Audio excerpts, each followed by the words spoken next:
حضرت عمر بن خطاب کہتے ہیں سمعت رسول اللہ صلی اللہ علیہ وسلم یقول، کہتے ہیں میں نے سنا حضور علیہ السلام ارشاد فرما رہے ہیں لو تتوکلون علی اللہ حق توکلہ، اگر تم اللہ پر ایسے توکل کرو جیسا کہ توکل کرنے کا حق ہے، لرزقکم کما یرزق الطیر، وہ تمہیں ایسے رزق عطا کرے گا جیسے پرندوں کو رزق عطا کرتا ہے، تغدو خماسا وتروح بطانا، وہ صبح اس حال میں کرتے ہیں کہ ان کا پیٹ خالی ہوتا ہے، رات کو جب وہ لوٹتے ہیں تو ان کا پیٹ بھرا ہوا ہوتا ہے۔ اس حدیث مبارکہ میں توکل کا مفہوم سمجھایا گیا ہے۔ اے بندو، اگر تم اللہ پر ایسے توکل کرو جیسا کہ توکل کرنے کا حق ہے، اللہ کبھی بھی محروم نہیں کرے گا۔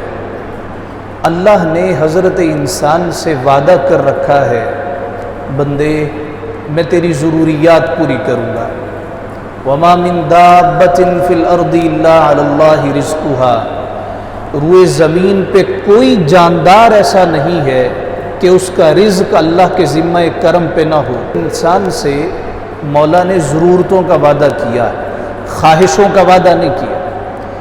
ضرورتیں انسان کی کتنی ہیں؟ 3 بنیادی ضرورتیں، ایک ہے روٹی، دوسرا ہے کپڑا اور تیسرا ہے مکان۔ کسی کو کرائے کا مل جاتا ہے، کسی کو اللہ اپنا عطا کر دیتا ہے، کوئی مرغ مسلم کے ساتھ کھانا کھا لیتا ہے، کسی کو دال دلیا مل جاتا ہے، کسی کو نئی پوشاکیں مل جاتی ہیں۔ یہ 3 انسان کی بنیادی ضرورتیں اللہ نے وعدہ کر رکھا ہے بندے تیری میں ضرورتیں پوری کروں گا، لیکن خواہشوں کا وعدہ نہیں۔ انسان پریشان اس وقت ہوتا ہے جب وہ خواہشات کے پیچھے چلتا ہے۔ ہاں، خواہشیں بھی پوری ہوتی ہیں، جائز خواہشیں، جائز حد تک۔ خواہشوں کا وعدہ مولا نے اس لیے نہیں کیا کہ خواہشوں کی انتہا کوئی نہیں ہے، خواہشیں لامتناہی ہوتی ہیں۔ آپ اپنے خاندان میں دیکھیں، اپنے والد یا دادا کی طرف دیکھیں، پہلے سائیکل بھی نہیں ہوتی تھی، سونے کا چمچہ لے کے تو کوئی نہیں پیدا ہوا، سائیکل نہیں ہوتی تھی، پیدل جایا کرتے تھے، کام کاج کرتے تھے۔ ہمارے آباء و اجداد بھی ایسے ہی تھے، ہمیں بتاتے ہیں سائیکل نہیں ہوتی تھی۔ لاہور میں ہمارے جد امجد قبلہ مفتی امین صاحب رحمۃ اللہ تعالی علیہ، وہ کہتے ہیں لاہور نواش آباد گاؤں سے شرق پور شریف پیدل جایا کرتے تھے، نہ سائیکل ہوتی تھی، نہ سواری کے کوئی پیسے ہوتے تھے۔ پھر اللہ تعالیٰ نے کرم کیا، سائیکل عطا کر دی۔ اب ہوتا کیا ہے، پہلے کچھ بھی نہیں ہے، انسان سائیکل والے کو دیکھتا ہے، اس کی بائیسیکل بڑی اچھی ہے، مجھے بھی مل جائے، اللہ اس کو عطا کر دیتا ہے۔ اب چند ماہ تو وہ اس پہ گزارا کرتا ہے، پھر وہ کہتا ہے میرے پاس کوئی موٹر سائیکل بھی ہو، کوئی پرانی، اللہ مجھے 70 دے دے۔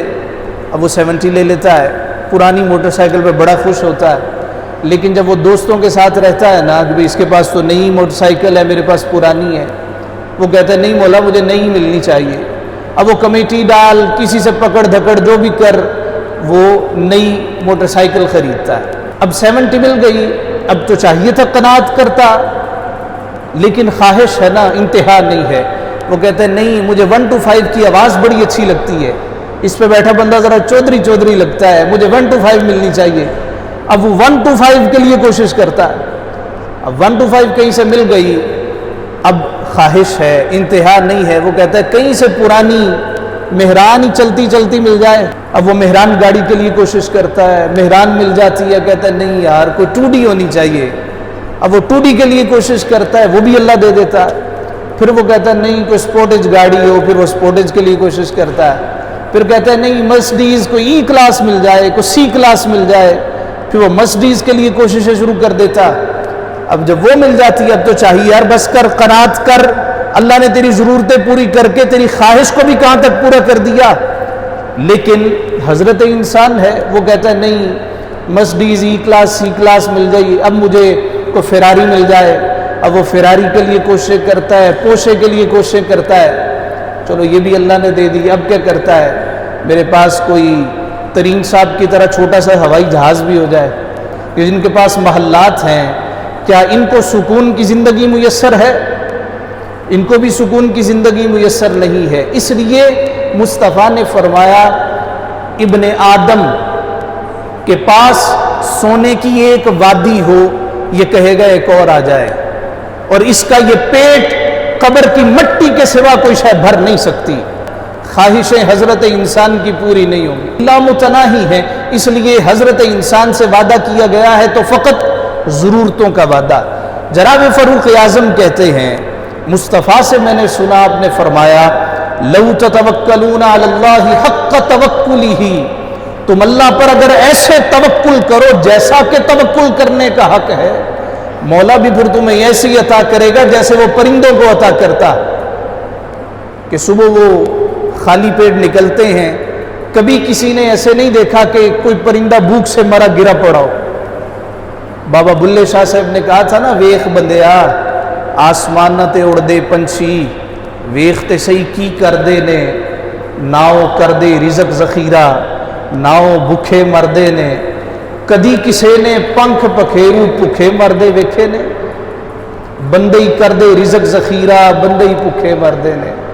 بندہ ہی روتا ہے، وہی روتا رہتا ہے، اس کا بینک بیلنس بھرا پڑا ہے۔ ہمارے کلاس فیلو ہیں یا ایم سی بی بینک میں وہ مینیجر ہیں، ایک دن بتانے لگے ہمارے بینک میں کچھ بے نامی اکاؤنٹس موجود ہیں اور ان میں بلا مبالغہ کروڑوں روپیہ موجود ہے، پتہ ہی نہیں ہے کہ بھئی اس کا مالک کدھر گیا۔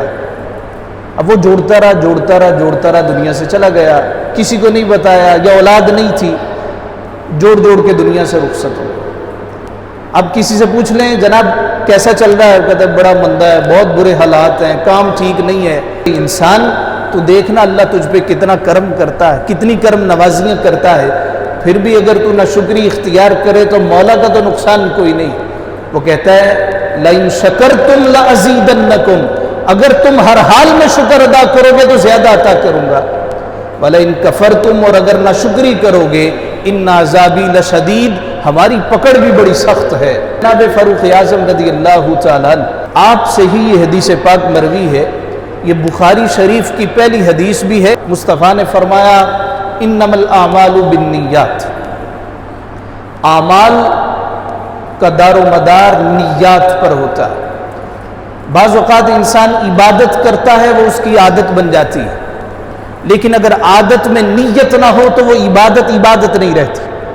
عادت اور عبادت میں ایک ہی حد فاصل ہے اور وہ ہے نیت۔ مثال کے طور پہ آپ مسجد میں داخل ہوں، سنت مصطفیٰ کیا ہے؟ پہلے دایاں پاؤں داخل کریں، مسجد سے خارج ہوں پہلے بایاں پاؤں خارج کریں، بیت الخلاء میں جاتے وقت پہلے بایاں پاؤں داخل کریں اور نکلتے وقت پہلے دایاں پاؤں داخل کریں۔ اگر کسی کی یہ عادت ہو تو وہ تو فقط عادت ہے، اگر یہ نیت کر کے یہ عمل کرتا ہے کہ میرے مصطفیٰ کی سنت ہے، اللہ مسجد میں داخل ہونے کا ثواب بھی عطا کرتا ہے اور مسجد سے خارج ہونے کا ثواب بھی عطا کرتا ہے۔ اس لیے فرمایا گیا کہ ماں کی گود سے لے کر قبر کی دیواروں تک علم حاصل کرو، علم ہوگا تو اللہ تعالیٰ اس کا ثواب عطا کرے گا، ورنہ عادت اور عبادت میں کوئی فرق نہیں رہ جائے۔ اب ہم نماز تو پڑھتے ہیں لیکن نماز ہماری ایک عادت بن گئی ہے، عبادت نہیں رہی۔ اس وجہ سے نمازی لوگ بھی جو قرآن میں وعدہ کیا گیا ہے، نماز بے حیائی اور برائی سے روکتی، نمازی لوگوں کو بھی ہم دیکھتے ہیں اللہ ماشاءاللہ وہ بھی فواشی اریانی کا بازار گرم کیے رکھتے ہیں، نماز بھی پڑھتے ہیں، دکان کھولتے ہیں، پھر بھی جھوٹ شروع ہو جاتا ہے۔ یہ کیوں ہے؟ اس لیے کہ ہماری نماز جو کہ عبادت ہے ہم نے اس کو عادت بنا لیا۔ فرض تو ساقط ہو جائے گا، مگر جس روح کے ساتھ اس عبادت کو ادا کرنا چاہیے وہ روح اس عبادت میں موجود نہیں ہوتی۔ وہ روح کیا ہے؟ وہ ہے نیت، کہ میں کس کے سامنے کھڑا ہو رہا ہوں۔ میری نماز کی اتنی رکعتیں ہیں، اب 4 رکعتیں ہیں، یہ پتہ نہیں چلتا 2 پڑھی ہیں کہ 3 پڑھی ہیں کہ 5 پڑھ لی ہیں، کتنی دفعہ تسبیح پڑھنی تھی ہم نے کتنی دفعہ پڑھ لی ہے۔ اعمال، جملہ اعمال، آپ اپنے والدین کی خدمت کرتے ہیں، آپ اساتذہ کے ساتھ بیٹھتے ہیں، آپ ان سے ملاقات کے لیے جاتے ہیں، مسجد میں داخل ہوتے ہیں، آپ پڑھائی میں وقت لگاتے ہیں، جو کام بھی کرتے ہیں، اولن دیکھیے کہ نیت کیا، اگر نیت اچھی ہے تو اس کا ثواب بھی بہتر، اور نیت اچھی ہونے سے مراد کیا ہے؟ نیت کا خالص ہونا۔ حضور نے فرمایا اخلص دینک یکفک العمل القلیل، اپنا دین خالص کر لے، اپنی نیت اچھی کر لے، عمل تھوڑا کرے گا اللہ اس کا بھی تمہیں اجر و ثواب عطا کرے گا۔ تو نیت پہ ڈیپینڈ کرتا ہے کہ نیت کیسی۔ ایک شخص نے گھر بنایا تو کسی صوفی جی کو لے آیا، حضرت جی میں نے گھر بنایا ہے، آپ دعائے خیر کر دیں۔ صوفی جی تشریف لائے، بڑا اچھا گھر بنایا ہے، روشن دان بھی ہیں۔ پوچھنے لگے اللہ کے بندے یہ روشن دان کس لیے؟ کہنے لگا جی ہوا آئے گی، روشنی آئے گی، اس لیے بنائے ہیں۔ فرمانے لگے اگر تو یہ نیت رکھتا کہ روشن دانوں سے اذان کی آواز آئے گی، جب تک یہ گھر رہتا اللہ تجھے گھر بنانے کا ثواب عطا کرتا رہتا، اور ہوا روشنی تو آنی ہے۔ دو بھائی ایک ہی گھر میں رہا کرتے تھے، ایک گراؤنڈ فلور پہ رہتا تھا، ایک فرسٹ فلور پہ رہتا تھا۔ نیچے رہنے والا بھائی نیک تھا، صالح تھا، متقی پارسا، اور جو فرسٹ فلور پہ رہتا تھا وہ گناہگار تھا، دوستوں کو بلا لیتا، تاش کھیلتا رہتا، جوا چلتا، شرابیں پی جاتی، شور و غوغا ہوتا۔ نیچے رہنے والا ان سے بڑا تنگ تھا کہ میری عبادت میں خلل ہوتا۔ اب یہ تہجد گزار بھی ہے، نماز روزے کا پابند بھی ہے۔ ایک عرصہ ہے دراز گزر گیا، اوپر رہنے والا بھائی خیال کرتا ہے ساری عمر گناہوں میں لتھڑ گئی ہے، اب رہ کتنی گئی ہے، 40 سے اوپر کا ہو گیا۔ ایک روایت میں ہے، ابن کثیر کہتے ہیں جس آدمی کی عمر 40 سال ہو جائے وہ پھر بھی اللہ کی طرف نہ آئے، وہ جان لے کہ اللہ کی رحمت بھی اس سے مایوس ہو گئی۔ 40 سال کے بعد بچتا کیا ہے؟ حضور نے فرمایا میری امت کی عمریں 60 سے 70 سال ہیں، تبھی عمریں اتنی، پہلے بھی چلا جاتا ہے، دادا پوتے کو دفنا رہا ہوتا ہے، تبھی عمریں 60 سے 70 سال کے درمیان ہے۔ مفسرین کہتے ہیں 40 سال انتہا ہوتی ہے، جو 40 سال کے بعد بھی اللہ کے حضور حاضر نہ ہو، گناہوں پہ نادم نہ ہو، وہ جان لے کہ اللہ کی رحمت بھی اس سے مایوس ہو گئی، اب کچھ نہیں ہو سکتا، عادتیں اس کی پختہ ہو گئی ہیں، گناہوں میں لتڑ گیا، دلدلوں میں ڈوب چکا۔ اب وہ خیال کرتا ہے ساری عمر گزر گئی ہے کہ اسی طرح میں دنیا سے رخصت ہو جاؤں گا، توبہ کرتا ہوں، کیا کروں، میرا بھائی نیک ہے، صالح ہے، اس کے پاس جاتا ہوں۔ جب یہ خیال کر رہا تھا، نیچے بسنے والا بھائی کہتا ہے میرا بھائی کتنے مزے کرتا ہے، اس کی زندگی تو عیش میں بسر ہو رہی ہے، میں کہ ساری عمر گزر گئی ہے، مصلی پہ بیٹھا ہوں، تسبیح چلاتا رہتا ہوں، آج میں بھی تھوڑا عیش و عشرت کر کے دیکھتا ہوں بھی کیسا جوا ہوتا ہے، کیسے کہکے ہوتے ہیں۔ اس نے یہ نیت کی اور اوپر والے نے گناہوں سے تائب ہونے کی نیت کی۔ وہ نیچے آ رہا تھا، یہ سیڑھیاں چڑھ رہا تھا، اس کا پاؤں پھسل گیا، اس پہ آ کے گرا، دونوں فرش پہ گرے اور مر گئے۔ اللہ کے حضور جب لے جایا گیا، یہ بزرگان دین سمجھنے سمجھانے کے لیے بات بیان کر، اللہ کے حضور لے جایا گیا، فرمایا یہ جو اوپر بسنے والا بھائی تھا نا، اس کو جنت میں لے جاؤ، نیچے والے کو دوزخ میں پھینک دو۔ مولا تو ساری زندگی نیکیاں کرتا رہا، کہا کہ دیکھو نا ساری زندگی نیکیاں کرتا رہا، اب اس نے نیت کیا کر رکھی ہے، اور وہ ساری زندگی برائیاں کرتا رہا، اب اس نے تائب ہونے کی نیت کر لی۔ ہم کہتے ہیں بڑی عمر پڑی ہے، کل توبہ کر لیں گے، کل تائب ہو جائیں گے، ابھی تو جوانی ہے، جوانیاں تو گناہ کرنے کے لیے ہوتی ہے۔ امام غزالی رحمۃ اللہ تعالی علیہ، آپ نے ایک نوجوان سے کہا او اللہ کے بندے آ بس کر، توبہ کر لے۔ کہنے لگا حضرت جی یہ بڑھاپا ہے کس لیے، مسجدوں کے لیے ہے، بڑھاپے میں توبہ کر لیں گے۔ آپ اس کو پکڑ کے قبرستان لے گئے، فرمایا یہ بھرا پڑا ہے ایسے لوگوں سے جو کہتے تھے کل توبہ کر لیں گے، ان کی کل کبھی نہیں آئی، اور ساتھیوں کل ہوتی بھی نہیں ہے۔ یہ جو 3 زمانے ہیں یہ ہم نے بنا رکھے ہیں، ماضی، حال و استقبال، یہ ہمارے ہیں۔ اللہ کے ہاں ایک ہی زمانہ ہے اور وہ حال ہے، اور نہ ماضی ہے نہ وہ استقبال ہے، اور حقیقت بھی یہ ہے، ماضی گزر گیا، حال کی خبر کسی کو نہیں ہے، جو ہے وہ حال ہے۔ اے بندے حال میں جینا سیکھ اور دیکھ کہ یہ حال تیرا کیسا ہے، یہ حال اچھا ہے سمجھ لے، استقبال بھی اچھا ہے، یہ حال برا ہے تو استقبال کبھی اچھا نہیں ہو سکتا۔ فرمایا انما الاعمال بالنیات، جملہ اعمال کا دار و مدار نیات پر ہوتا ہے۔ فمن کانت ہجرتہ الی اللہ ورسولہ فہجرتہ الی اللہ ورسولہ، جس نے اس نیت کے ساتھ ہجرت کی اللہ رسول کو راضی رکھنا، اس کو اس کا ثواب ملے گا۔